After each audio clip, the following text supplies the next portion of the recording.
చూడండి విగ్రహాలు అయితే రెడీగా ఉన్నాయన్నమాట. ఇంకా తీసుకొచ్చేసి పెట్టేశారు. ఇక్కడ బెల్లం కూడా చూడండి ఎన్ని వచ్చాయో. ఇట్లా ఇస్తారు కదా చాలామంది వరకు, అలా ఇచ్చింది అనమాట ఈ బెల్లము. చూడండి నేనైతే ఇక్కడ పెట్టేస్తున్నాం అనమాట మనం తెచ్చినవి అన్నీ. అయ్యగారు అయితే లేరు, వచ్చాక మళ్ళీ ఒకసారి వస్తాను నేను గుడికి.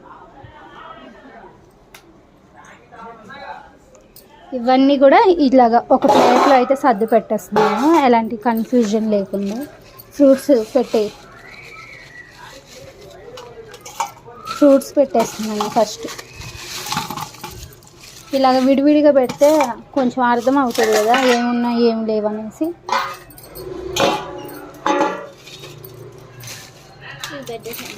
ఇవి పెట్టేద్దాం.